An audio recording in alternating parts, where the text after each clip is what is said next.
So உங்களுடைய மனைவி வந்து ஹாசினியா இல்லை உனக்கும் எனக்கும் த்ரிஷாவா இல்லை வேலைக்காரன் நயன்தாராவா யார் கேரக்டராக நீங்கள் ஃபிட் பண்ணணுன்னா உங்களுடைய மனைவி யார்?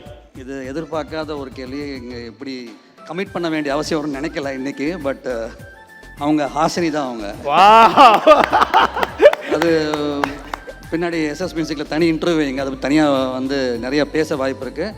நான் ஏன் அவங்கள ஹாசினி சொன்னேங்கிறதுக்கு ஒரு பெரிய கதை இருக்குது. ஓகே. ஏன்னா உண்மையிலேயே அவங்க தான் ஹாசினி. அவங்கள வச்சு தான் அந்த கதையை எழுதுனது. ஆஹா. நான் எழுதலை. பொம்மரில்லு பாஸ்கரே வந்து என் மனைவி கேரக்டர் பார்த்து நானும் என் மனைவியோட காதல் பார்த்து தான் அந்த கேரக்டர் டிசைன் பண்ணாங்க. ஸோ அதனால் அது ஒரு பெரிய ஒரு பெருமை எப்பவுமே உண்டு. Wow, beautiful beautiful beautiful. இந்த ஹாசினி கேரக்டருக்கு பின்னாடி இவ்வளவு பெரிய கதை இருக்குன்னு எனக்கு இன்னைக்கு தான் தெரிஞ்சிருக்கு. அவங்க ஃபிலிம் இன்ஸ்டியூட் சினிமாட்டோகிராஃபி படிச்சிருக்காங்க. கோல்ட் மெடலிஸ்ட் அவங்க. அங்கே நான் வந்து ஃபிலிம் இன்ஸ்டியூட்டில் நானும் அவங்களும் காதலிச்சு திருமணம் பண்ணோம்.